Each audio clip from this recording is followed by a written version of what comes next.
Hello everyone, and welcome back to Occult Perspectives. I am your host, Tyler Smith. If you are new to this channel, just a brief summary of what I do on here is I cover different spiritual and magical topics. So we cover Freemasonry, we cover the Golden Dawn, how to perform such practices as the Lesser Banishing Ritual of the Pentagram, the Middle Pillar, Rose Cross rituals akin to that. So it's very much Western ceremonial magic. I also cover lore, video game lore sometimes, literature such as Dante. So I do a wide variety of things on this channel. I cover a lot of different topics. Lately I have been focused more upon studying the Qliphothic tree, which is the tree of death. It is the tree that is beneath, so to speak, the tree of life, although they are really, it's all one tree, essentially. And we've covered that on this channel. This video is going to be focused on Lilith. This is going to be Lilith Part 2. So if you are not familiar with the Qliphoth, if you don't have a background on the tree of life, some of this may not make sense to you. Because while I am covering some lore on Lilith, I am going to be focusing more on the Kabbalistic correspondences of Lilith and how Lilith plays into, the Qliphoth and the Tree of Life, rather than just focusing on the mythological stories. If you want to see that covered really well, there is a YouTube channel. I believe it's called S.A. Reader. And there's a video for 5 different wives that Adam had. See, I only knew of Lilith and Eve, and Nama is also a sister of Lilith, but I didn't know there were these other ones as well. And I haven't watched their videos yet, so all those videos. So that's interesting lore, but we're going to be talking more about the practical applications of figures such as Lilith and how you can apply these energies into your Kabbalistic understanding. If you study the Tree of Life, and then studying the Tree of Death, the Qliphoth and all of that, is only going to add to our understanding. It's only going to add to our knowledge, which when put into use, becomes, practical power in your life, manifested results. So one of the things that, if you don't have times of resistance in your life, if you don't have hard times, you won't be going into that negative polarity enough to spring out very strongly on the other side. Universal Mastery talks about this a lot. If you're also looking for a good place to start as far as your spiritual practices, go ahead and check out Universal Mastery's video. I think it's something along the lines of, where do I start in magic, or where do I begin? And I want you to check that video out. I might even be able to look it up real quick, what it's called.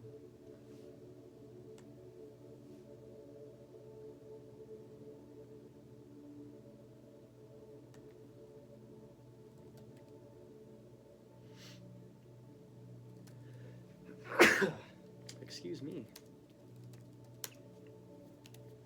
We've been having a lot of weather changes. Cold and warm and cold and warm. It's been getting to my sinuses.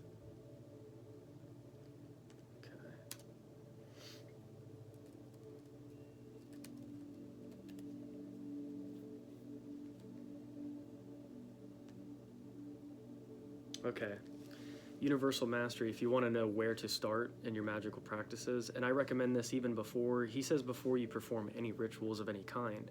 So this is really even if you're going to be doing the Lesser Banishing Ritual of the Pentagram, which really, if you follow the path of light, I've been following his philosophy and stuff, and it makes a lot of sense, and you're only working on the light side, you're going to attract a lot of darker demonic forces in that process.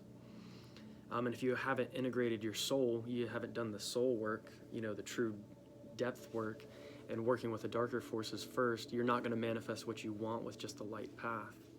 Something's going to come along if you don't get that foundation, that good foundation of practices first. It can be dangerous if you go too far down that path.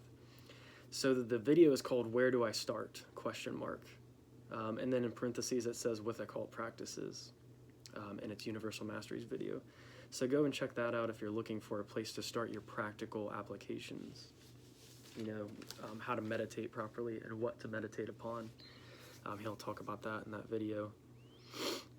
But getting back into Lilith, and I'm always going to be jumping back and forth, between concepts, because when I'm talking about one thing, it's going to make me think of another thing. So I'm always jumping around and just trying to cover all the ground that I can, get as much information, in this period of time that I can.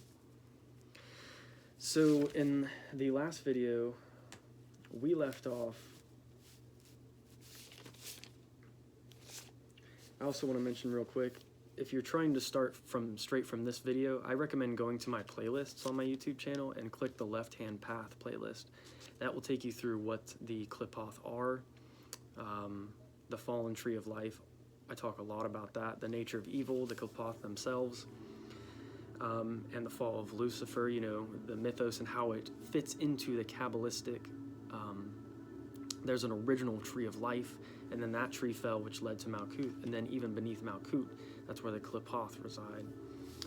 So it talks about how all of that takes place, and how these Qliphoth were mostly formed from Geburah on the tree of life, which is severity, swelling up. It's almost like a person when they become filled with rage and they're so imbalanced because you have to have mercy balancing it on the other pillar. So if that balance isn't in place, Geburah, it burst, and then it gave birth to this so-called infernal world. It's just a lot of it's the old stuff of the universe, it's the very primal stuff, the dark stuff, the things that we, are afraid of. And if you face that unconscious, you go into those depths and truly see what's there. That's part of this process, and it's not always an easy process. So, taking that into account, the left-hand path playlist, it'll talk about all of those things. There's 3 or 4 videos before getting to this one. This is a continuation. So sorry to talk for 7 minutes straight, but let's go ahead and get into the topic itself. So I'm going to go ahead and read this whole part, because this will go ahead and cover some of the mythos that I was talking about in the last video, where there's a disagreement about who should be on top during sex, and then Lilith fleeing the garden. This part should cover it. So this part of Kabbalah, Qliphoth, and Goetic Magic by Thomas Carlson.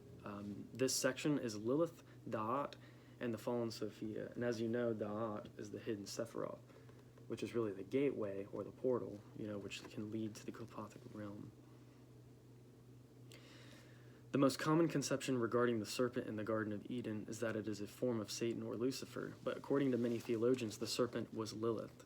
So instead of it being Lucifer or Satan, it's possible that it was actually Lilith, the woman who, in apocryphal myths, was the first wife of Adam, and who was originally a female Sumerian demon of storms. Lilith is often depicted as a woman with a serpent's body below her waist. She coils down from the tree of knowledge and tricks man into eating the fruits of knowledge. From a Kabbalistic perspective, Lilith is originally connected to the Sephirah of knowledge, Da'at. So that's where I was pointing before. She corresponds to the daughter in original Kabbalistic fourfoldness, that it consists of the father, the mother, the daughter, and the son. Chokmah is the father, Binah is the mother, Da'at is the daughter, and Tiphareth is the son, which is this, of course. Da'at, the daughter, is a form of the Shekinah, the female aspect of the divine. In the myth of Lilith, the first wife of Adam, it is told that she was created independently of Adam, unlike Eve, who was created from the rib of Adam. Thus, Lilith did not want to submit to Adam, something that led to an argument regarding who should lie underneath during sex. Finally, God had to intervene, and he attempted to force Lilith to submit to Adam. But Lilith spoke the secret name of God, Shem Hamfarash, or however you say that, and managed to escape. She escaped out of the Garden of Eden to the wildlands, where she encountered demons like Samael and Asmodeus. So she bred with these demons. The Kabbalistic interpretation of this mythical drama is that Da'at, the daughter, Lilith, on the original tree of life, existed above Tiphareth, which then represented Adam. Da'at must submit to Tiphareth, and at this stage the order on the original tree of life is broken. Da'at tumbles into the abyss and falls outside of the original tree of life. As a compensation of the now lost Da'at, Lilith, Adam receives a new woman, which is Eve, and the Sephiroth Malkut replaces Da'at as the daughter. So now you've only got Da'at as this hidden 11th sphere on the tree of life, but it had its original place above Tiphareth on the original tree of life, which we've shown in the prior videos. As a compensation of the now lost Da'at, Lilith, Adam receives a new woman, which is Eve, and the Sephiroth Malkut replaces Da'at as the daughter. Malkut is the fallen woman who has submitted to the solar and patriarchal force of Adam Tiphareth. She is also the principle that enables the creation of the material world and its continuous existence through material conception. But inside Eve Malkut broods Lilith as her dark alter ego waiting to arise. This corresponds to Maya, which is illusion, and Shakti and Tantrism, which are two sides of the same principle. Maya maintains and reproduces the level of illusions, dualities, and matter. At the same time, she is Shakti, the reptilian primeval force, or draconian force that can arise and destroy the illusions and the material plane. Through her fall, Lilith enables the creation of Eve Malkut, but hides in the abyss in the Klippah of Malkut. So she's still there. She's still residing there.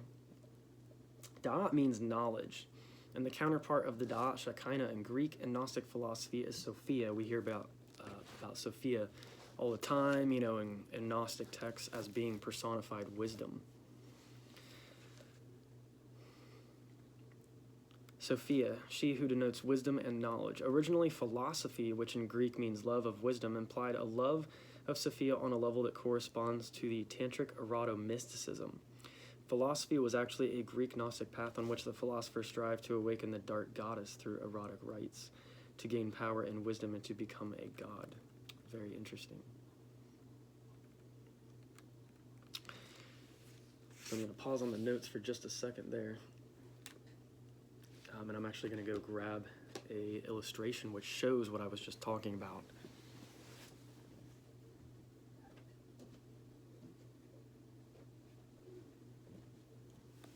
You can also put these tones back on as well.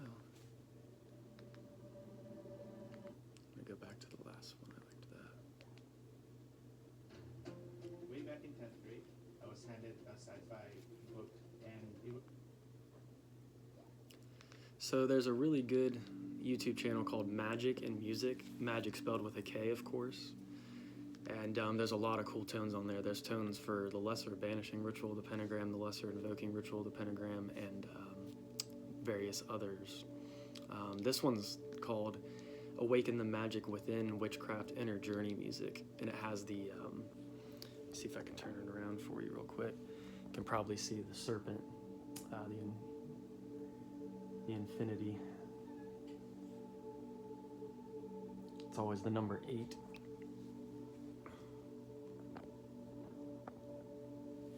The wheel of samsara, karma, is often seen as a serpent, and that the serpent shown there is the Ouroboros, I believe, is what the name of it is. Infinity, the serpent eating its own tail. It's all one. So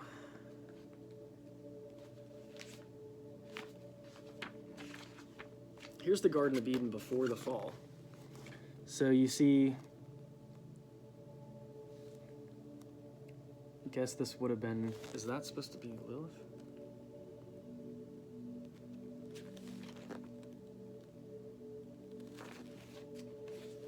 I would assume it's supposed to be Lilith, because it's not Eve yet.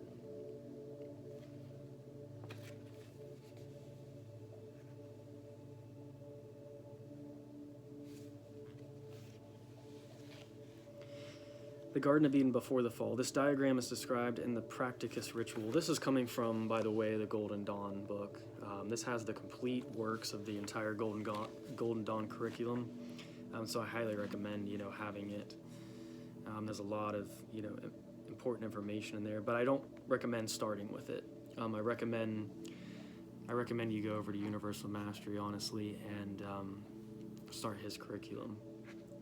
Refer to that video that I talked about earlier in this video.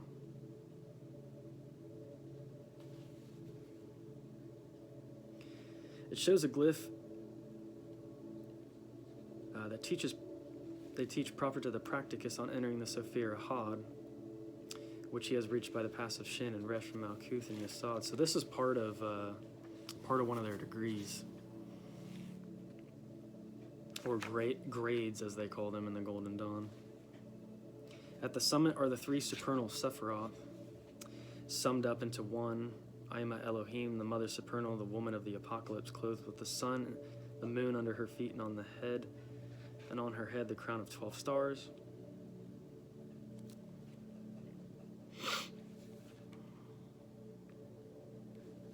Here we go. From the three supernals follow the other Sephiroth of the tree of life. Below the tree proceeding from Malkuth is the tree of knowledge of good and of evil, which is between the tree of life and the world of Asaya or Shells, represented by the coiled up dragon with 7 heads and 10 horns, being the 7 infernal palaces and the 10 averse Sephiroth. The river Nather flows forth from the supernal Eden, and in Da'ath it is divided into 4 heads.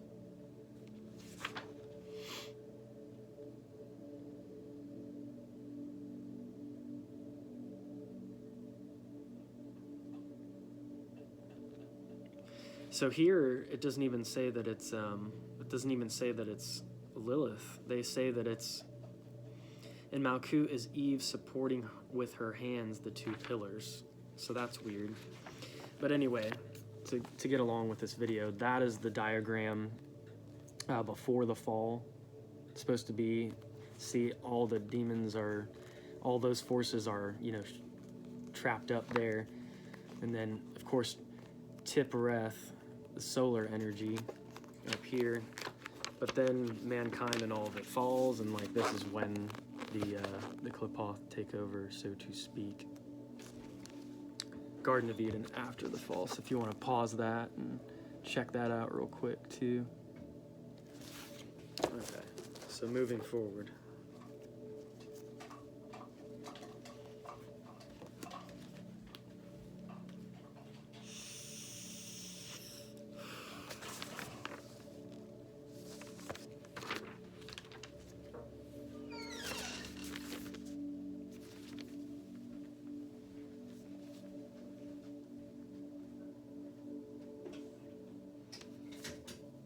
See what comes next.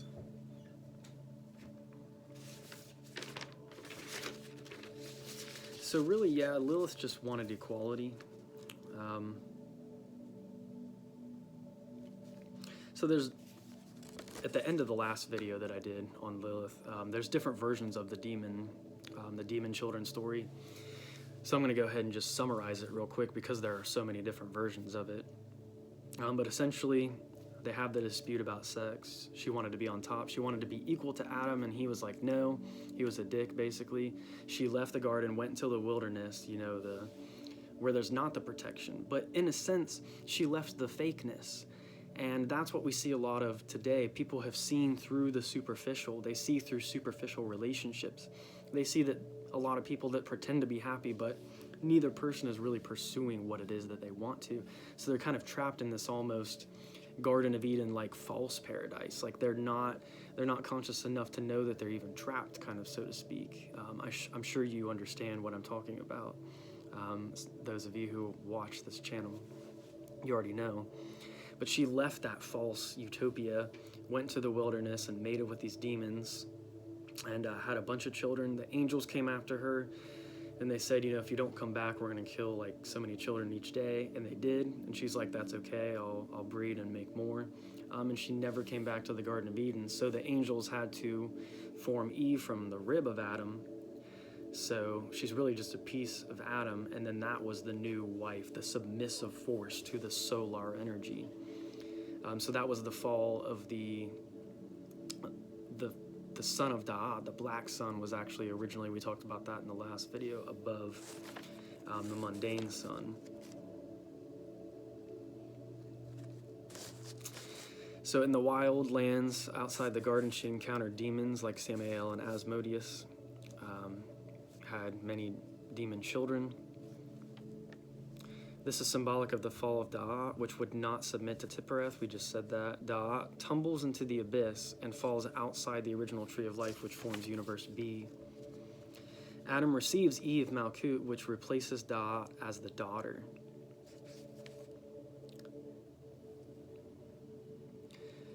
Something I wrote in here as a side note, I just scribbled it randomly in the middle of my notes, was the idea of the Qliphoth delving into these dark realms of consciousness and all of these things.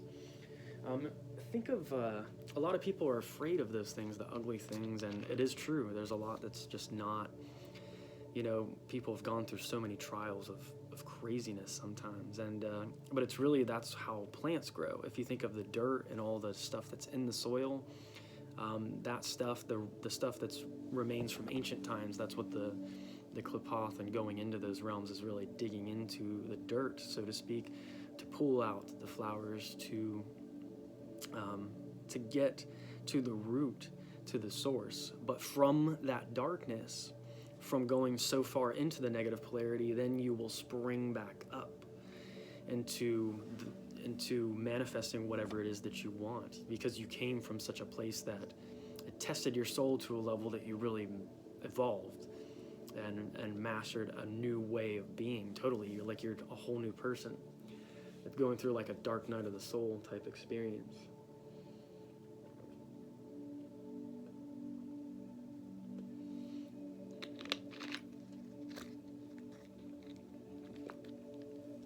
Malkut is the fallen woman who has submitted to the solar patriarchal force of Adam and enables the creation of the material or objective world, universe A, through material conception.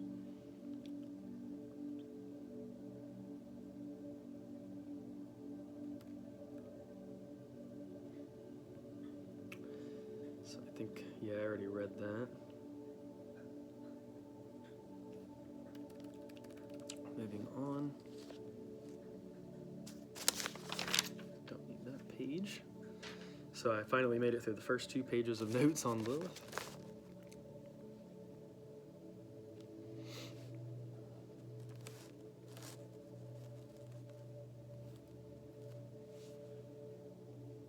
So Lilith's story, we see this common theme with the story of Lucifer. Lucifer, he didn't want to worship, the humans in the mythological story. We're not talking about the real archetype of Lucifer and how he operates in this universe, so to speak. Is very important, and he's supposed to be a guide. And if you want to learn more information about that, you should check out Universal Mastery's video on Lucifer. It's Illuminati. Universal Mastery. Find it real quick. It's called Hidden Spirit of the Illuminati by Universal Mastery, and he'll explain the importance of Lucifer and what role Lucifer really plays, and we've talked about that before. How he's really kind of the force of darkness that allowed for this self-experimentation, the Luciferian experiment, but really it was part of the plan all along, and he's really kind of the good guy, that works in the darkness and can work through the darkness and guide you through the darkness. So that you become stronger in that aspect. And there's, even old Gnostic rituals where you had to pass through Lucifer before you could get back to source. You had to know, you had to go through the knowing process. And that's why we incarnate, to learn lessons and to grow and evolve. And Lucifer's involved in that whole process of the spiritual evolution of humanity. It's an important thing, and Jeremiah he'll fill you in completely about that topic in that video. That video's, all his videos they're great. They're awesome. So blessed to have found that information.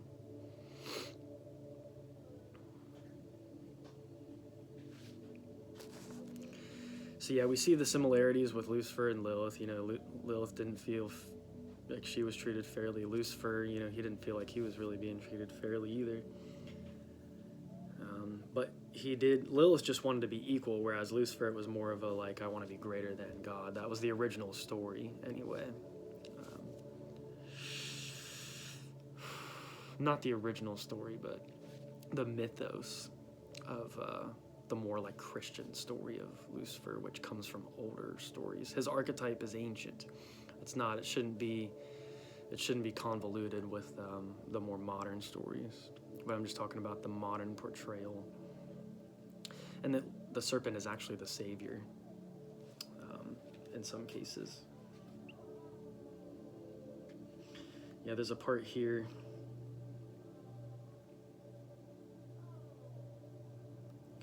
Lucifer's rebellion is evil on a religious level, but would perhaps not be perceived as evil on a more trivial level. If God were the good and almighty Father that he is portrayed to be, Lucifer's revolt would not be much worse than a teenage rebellion. He writes in here. The gods that are supposed to represent the good, such as the God of the Old Testament, allow and conduct several acts that most of us would deem brutal or evil, of course. Genocide, brutal violations, all of these things. And once again, Universal Mastery does a video on the true nature of Jehovah. You should go and check that one out too. Super interesting. Great stuff.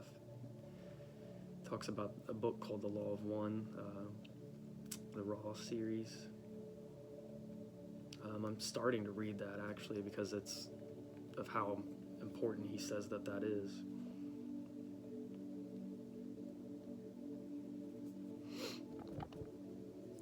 The old Lilith is Jesus and Lucifer are both mentioned as the morning star. There's a lot of people that say they are kind of one and the same in a sense. I think Lucifer's, like, as I'm learning more, that's like really the more primordial thing. And Jesus was, you know, he brought gnosis, he brought knowledge, but there were mistakes that were made, and it cost him the ultimate price.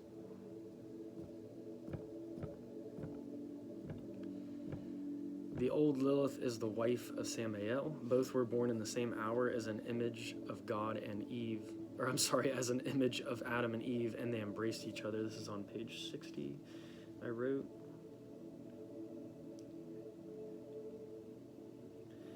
And no, there's a lot of people I know that portray, you know, true Christ consciousness. It's like they really give every part of themselves to other people, they basically sacrifice themselves. And, you know, to a degree, this isn't always such a bad thing, but there is a point, you know, where you have to really start figuring out what your true will is, and you have to follow that. And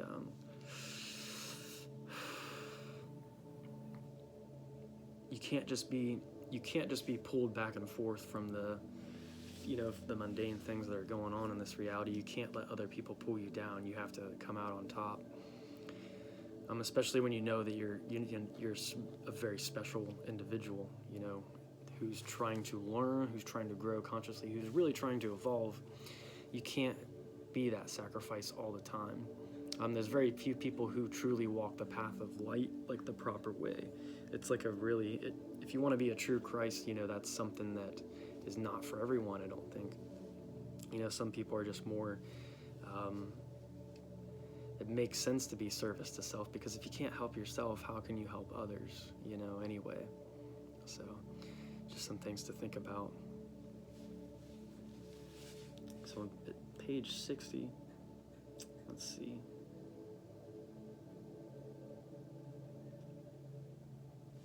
The old Lilith is the wife of Samael. Both were born in the same hour as an image of Adam and Eve, and they embraced each other. Ashmedai, the great king of demons, took for his wife the young Lilith, daughter to the king.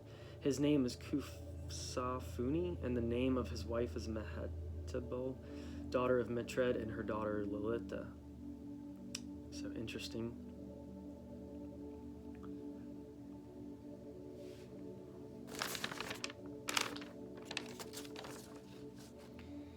The breaking of the vessels in the embroidered world, that's the Kopoth.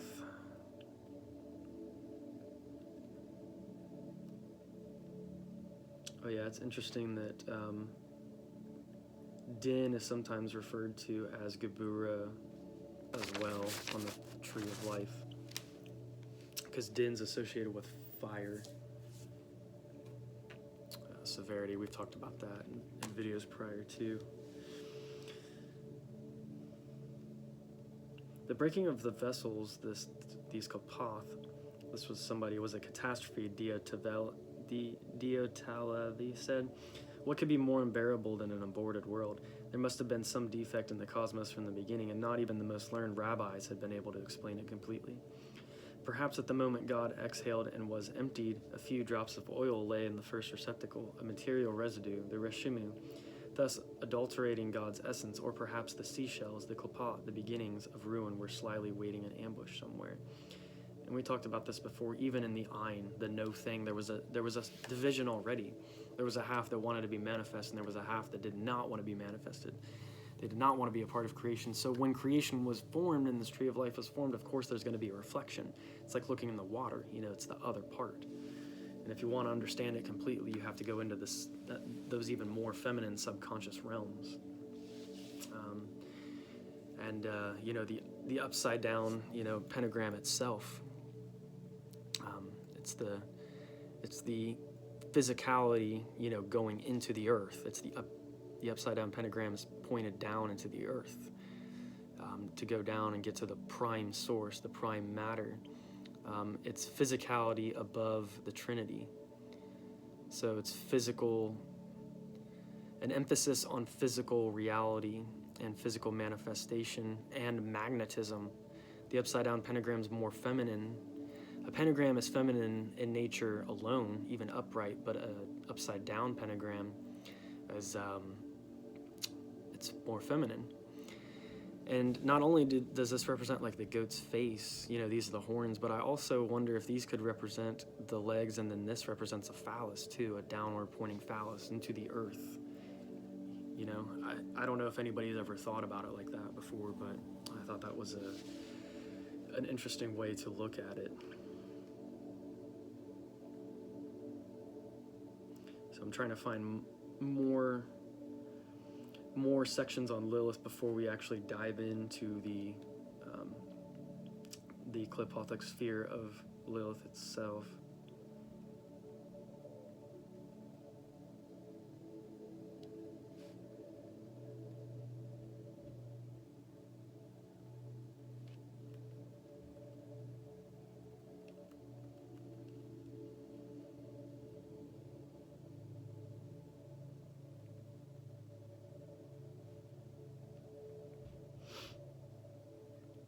Looks like I wrote down the wrong page. I'm having trouble finding this.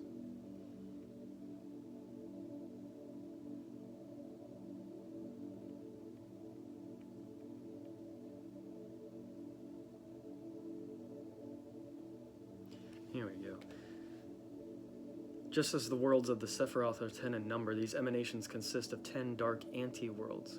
The primordial demonic couple Samael and Lilith, who represent the Klipoth, rule them. The Kabbalists refer to the Klipothic worlds as bastards and claim that they correspond to the act of creation, but in the form of illegitimate sexuality. The Klipoth are called the excrements of creation and are occasionally associated with the material world, and sometimes with something that is even lower and worse in the Kabbalistic hierarchy. It's something more primordial, because darkness was first. Primordial chaos is more the true source.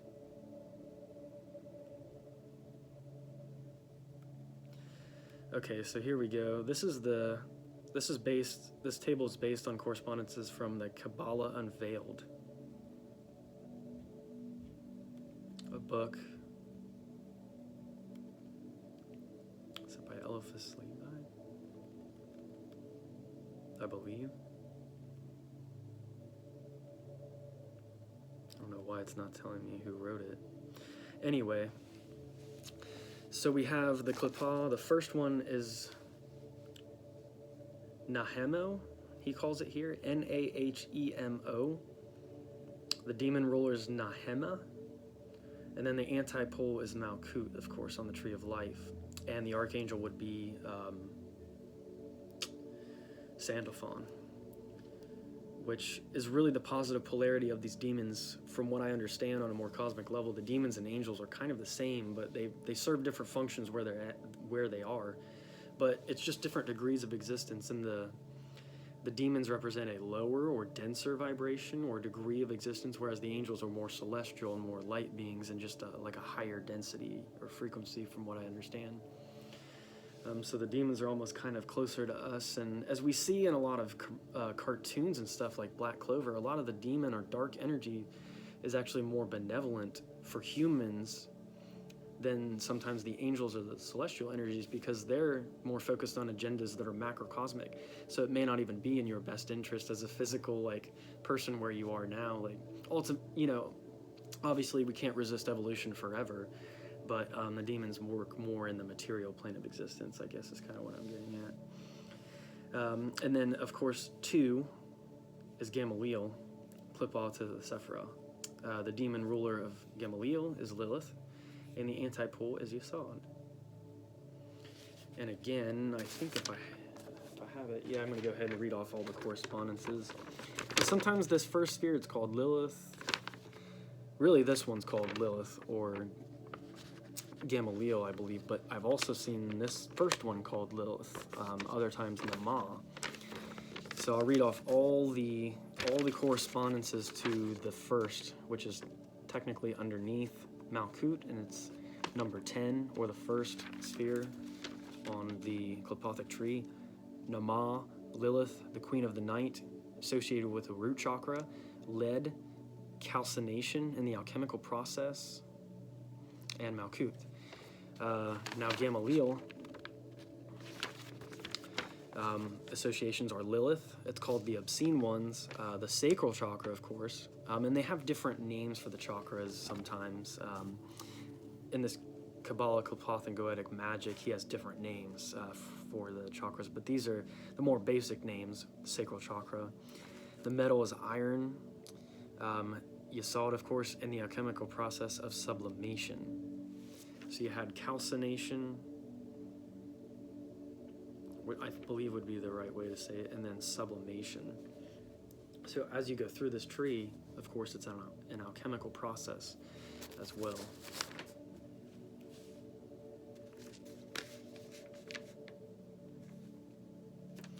And then also the first one,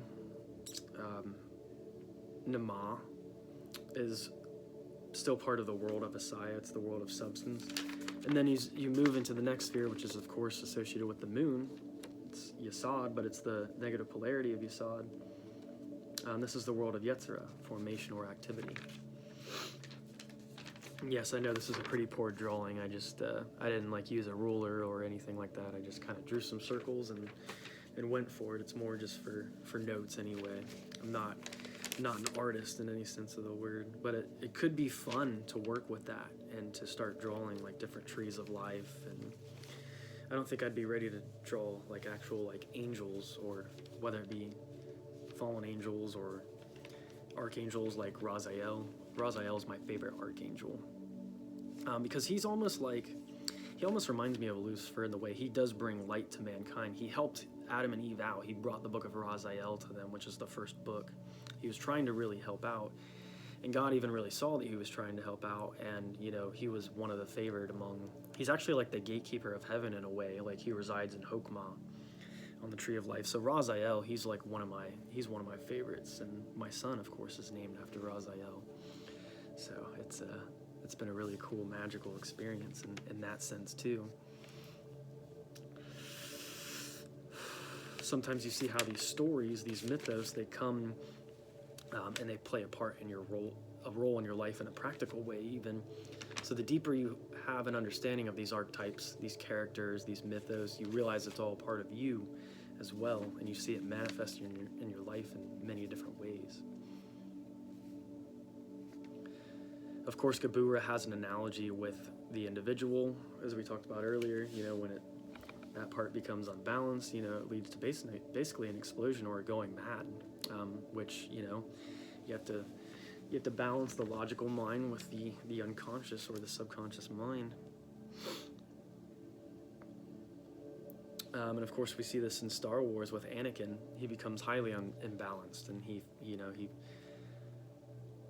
falls, quote unquote, to the dark side. But he's not even really the master in control. The Emperor was really in control of him the whole time. So really, the Emperor's like the Dark Lord. But then he even gets like destroyed in the end. So, see, turns out he really wasn't the ultimate Dark Lord after all.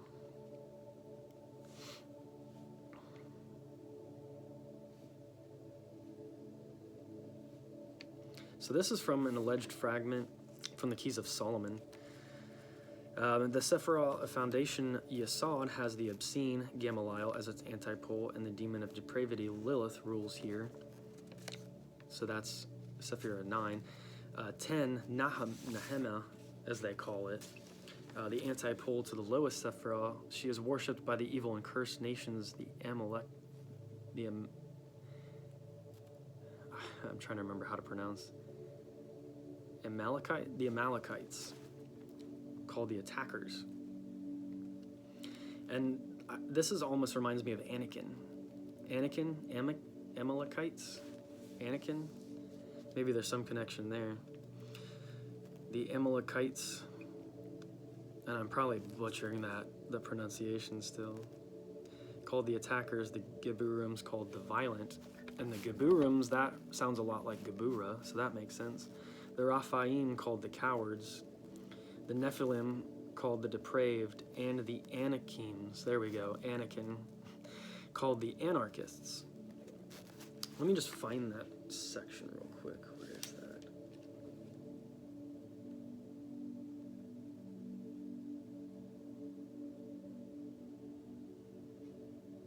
Hopefully I didn't go too far. See, I should have had all my notes. I should have actually marked which page they're on too, because I want to make sure I'm covering everything. I always get this way. I want to make sure I'm being thorough.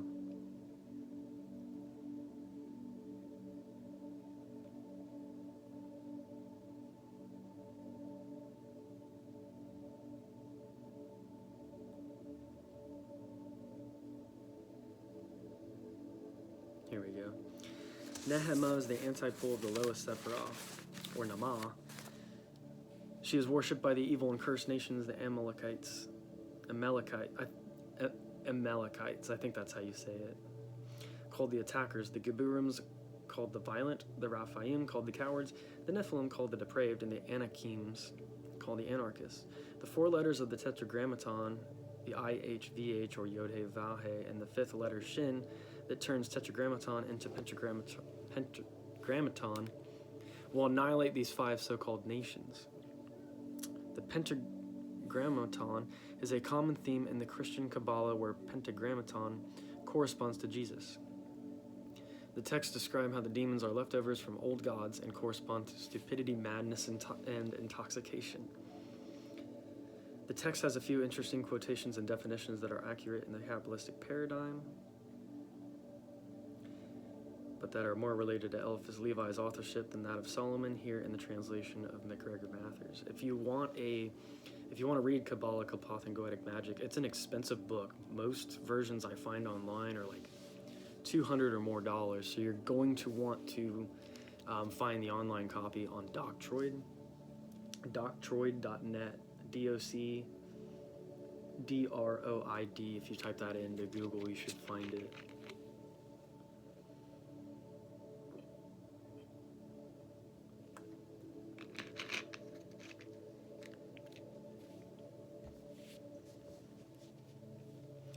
Super thankful I was able to find the free copy too, because it's such a good read.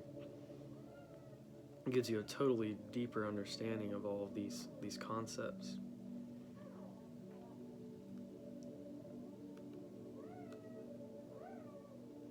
Let's go into this part on the Shekinah, because they're going to get into Lilith and Namah a little bit.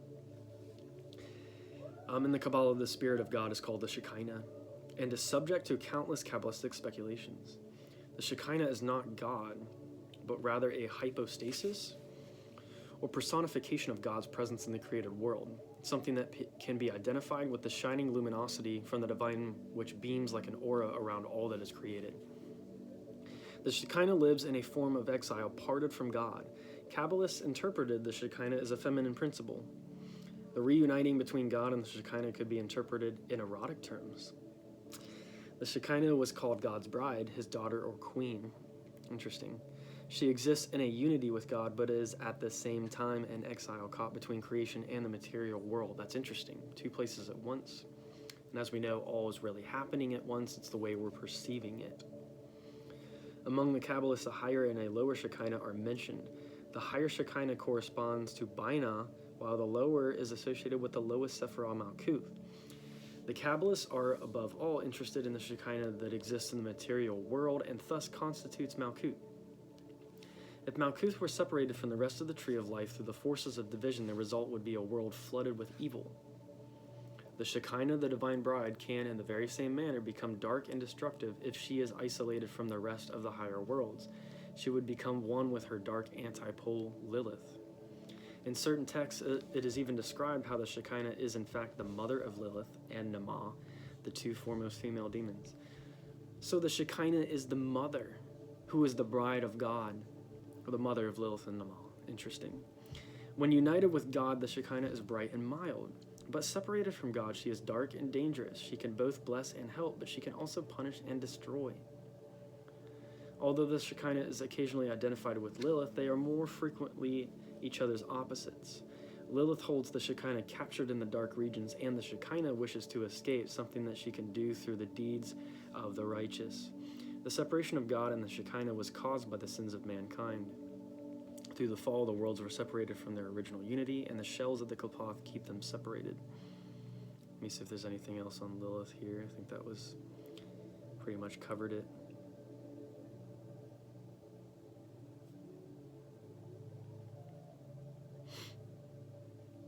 So yeah, that covers all the Lilith information we want there. Moving forward.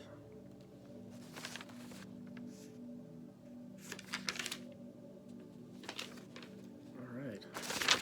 Looks like I'm on the last page of notes.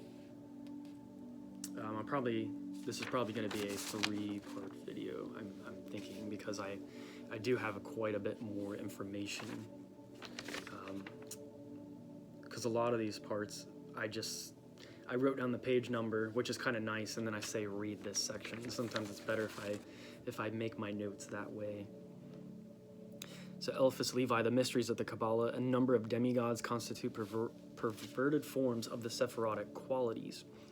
Instead of Yesod in the heavenly wedding, here rule Nisroch, Nisroch, and the impure phallus. Instead of Malkut in the religious world, here rule the world of pride and the peacock Adramelech, if I'm saying that right. And that has an analogy with the NBC peacock. That's why they use, I'm pretty sure, that for their symbol. If you didn't know, the little rainbow thing, NBC channel, TV channel, news station, whatever, it's the peacock.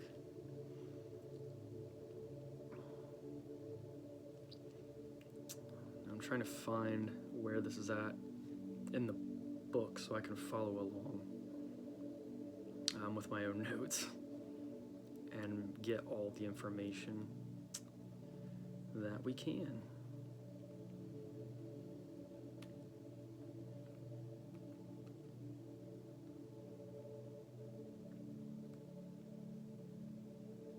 Here, I'll read this as I'm coming to this. We were talking about this earlier. The limitless light itself is Ein Sof, consists of two sides.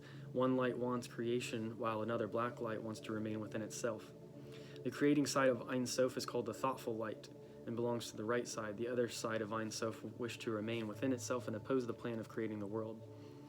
So this isn't in the original Ein it's talking about here. We're talking about the Ein Sof, which is the Ein is the no thing, and the Ein Sof is the limitless light.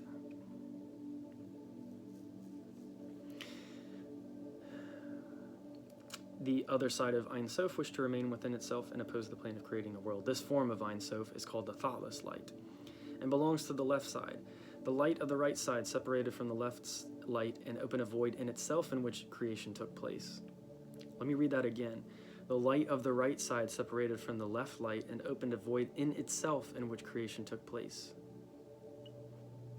The thoughtless light that wanted to remain in the original state of divine self was forced to create anti-forces to creation, which is what these Qliphoth are. And there's more information that goes further into this in the book, of course. You are doing yourself a disservice if you do not read this book, in my opinion. Most definitely.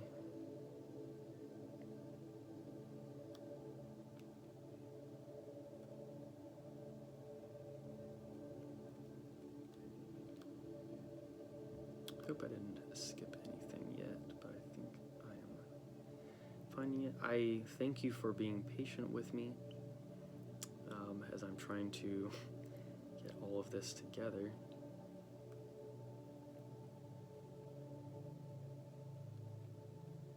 The third part of this video should go a lot smoother because I did write down the actual page numbers.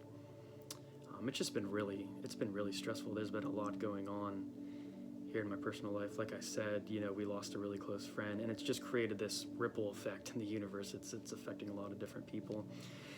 It's really, it brings things into perspective though. Death, really, it makes you remember like, oh, we don't, it's really time to get on the ball, with a lot of things, and I don't want to waste time. I have a pretty good idea of what I'm meant here and supposed to be doing. I don't really need to get distracted too often. I'm not a person who has to really distract myself constantly.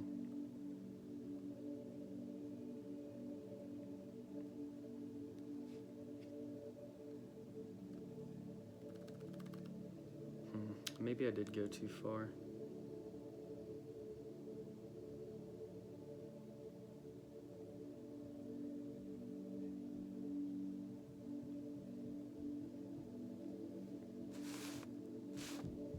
Yeah, I definitely went too far. I read that first table and then I think I skipped straight over the second one.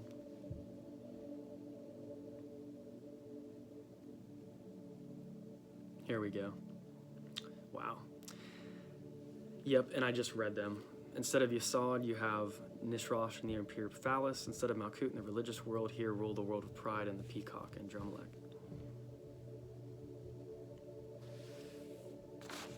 Fold this. Page 75. This is where I start writing down the pages. Okay, so cool.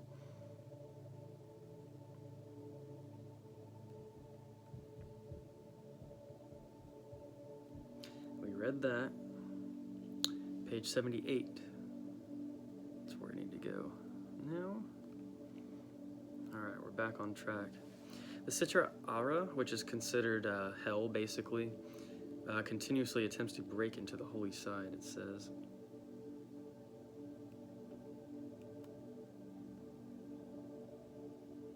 The tree of life, the creation of God, is called the Sitra de Kedusha, the holy side. The world of evil is simply called the other side, Sitra Ara.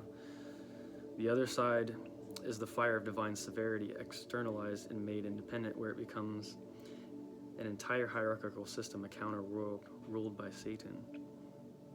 Sitra Ara continuously attempts to break into the holy side and into the world of man to win over as many as possible to the dark side. The Sitra Ara is also called the sinister left side and is referred to as the female side. The demon woman Lilith is viewed as a female personification of the Sitra Ara. She's the female personification of it. The other side is characterized as being a complete exception from the norm of the holy side. And of course, when we see, the holy side is associated with the masculine and the evil side with the feminine, but really the feminine is just, it's the negative polarity. It's the black pillar, whereas the masculine is the white pillar. Yakin. It doesn't mean good. It's not good and bad.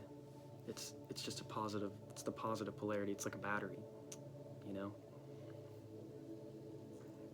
And really, the deeper mystery is kind of reside within the negative polarity. The positive polarity is like outward manifestation. That's why it's the male energy. It's the phallus. It's the outgoing force, the creative force. It's drive, you know.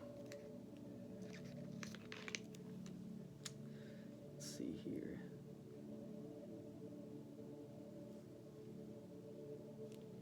Samael and Lilith, negative polarity of Adam and Eve, or reflection of them. Some accounts say they were made at the same time.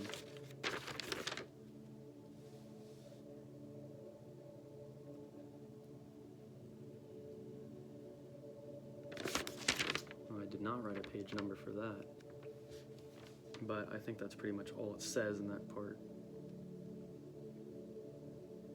Anyway, I don't think we're missing too much information there.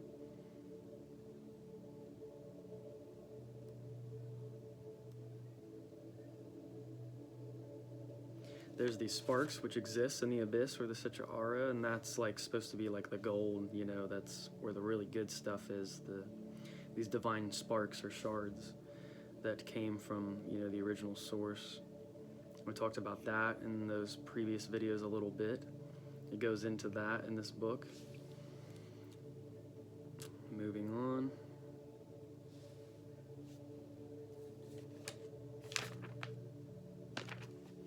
Personal evil. A majority of Kabbalistic writers assume that evil has an actual representative in Satan, Samael, Lilith, or other demonic beings. Binah, understanding, is said to be the ultimate root of evil, or free will. And as you see, like, if you know about the archangels on the Tree of Life, Zophkiel, or Zophkiel, is the archangel of Binah, and she's very kind of Lilith or dark-like in her regards as well. It's like the Kali archetype, the Dark Mother. She wears black. She's an angel. She's an archangel on the Tree of Life, but she wears black robes, and she's dark. She's Saturnian. She carries the hourglass, and I don't know if she just carries an hourglass, but I almost see like a sai in her hand too, like a sickle of some kind, you know, kind of representing that Chronos Saturn death energy. It's all about binding energies. So I need to find where this, I did not write the page number for that, of course. So let's see.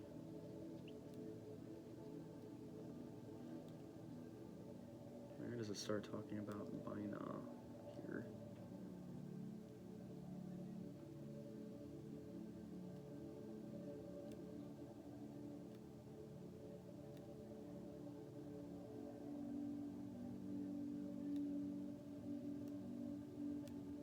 Must be getting close. There we go.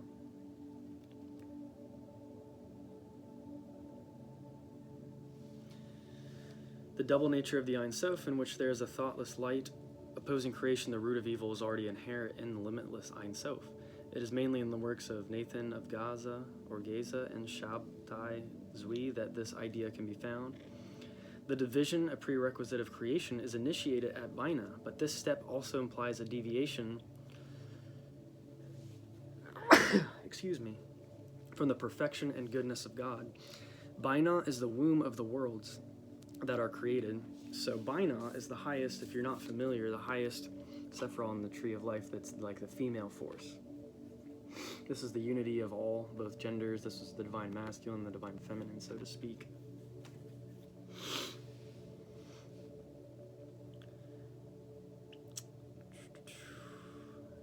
The division, the prerequisite of creation, is initiated at Binah, but this step also implies a deviation from the from the perfection and goodness of God. Binah is the womb of the worlds that are created. 3 evil worlds first emanated from Binah, according to Isaac Cohen, but they imploded by their own destructive nature. Remains of these worlds are left in the present creation and constitute the evil in the world.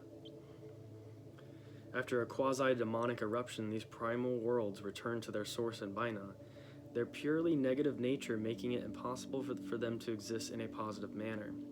There nevertheless remain vestiges of these destroyed and destructive primal worlds, which float about our universe like debris from extinct volcanoes. According to Arya Kaplan, Bina is also the Sephirah of free will and thus the root of evil, since man henceforth has the possibility to choose evil. And then you go on to the, you work your way down to Gebura, and then there's all that stuff that corresponds with that as well. So I think I am going to go ahead and end this video real shortly here. And we will definitely do a part 3.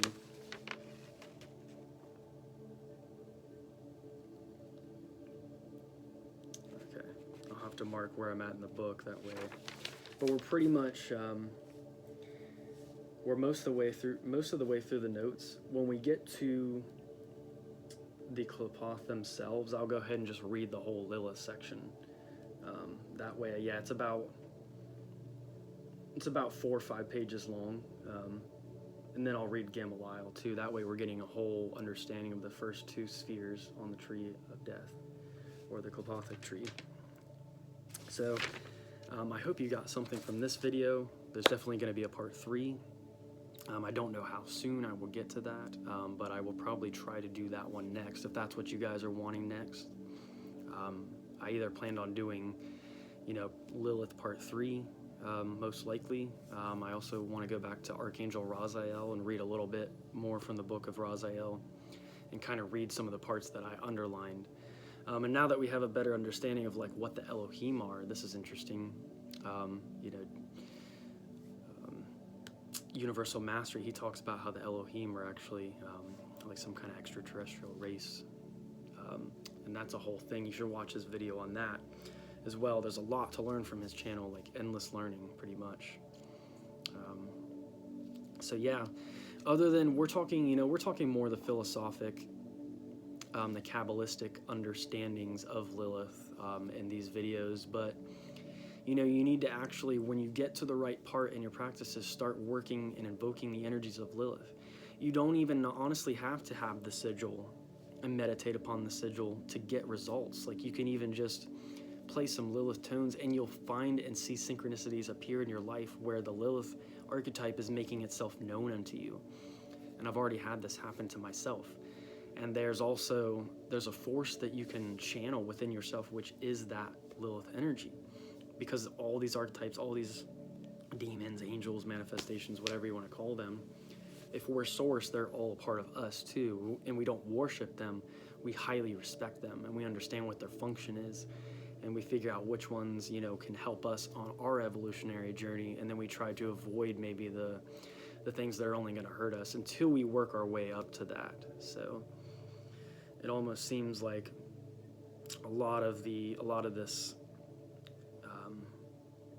the stuff that's coming out of the mystery schools and stuff, it's really a path that if you don't fully understand it and you don't integrate these other more earthy, dark component aspects of yourself first, you're only going to manifest a kingdom which is not fit for you. So you really need to go into the darkness, into the dark night of the soul, and reclaim your soul fragments. It's almost like, it reminds me of Harry Potter with Voldemort, how he splits his soul into so many different pieces. This can happen to the human being through bad decisions and through really not being true to oneself. So really, reclaim yourself in your true source self. Be who you truly are. Be proud of that. And that's something that Lilith teaches us, to be empowered into the serpent energy. It's that kundalini, it's that sexual force, red chakra, energy. And we'll get a little bit, I think there's a section in this book that even talks about how to work with the red chakra, the root chakra, and the energy of Lilith, to get into tap with that root primal, drive, and you really channel that and use that to empower you rather to enslave you. That's the true power of Lilith. She doesn't want you to be weak. She was rough even on her own children that showed weakness and stuff. So you need to be strong, you need to be vigilant, and work on your evolution. And so we'll leave it at that until the next video. Thank you everyone for watching. Please subscribe to my channel if you have not subscribed already, thank you for being a part of this journey. And ring the notification bell if you haven't done that as well, if you want to be notified of new videos. So I will be seeing you very soon. Peace and blessings. Until next time.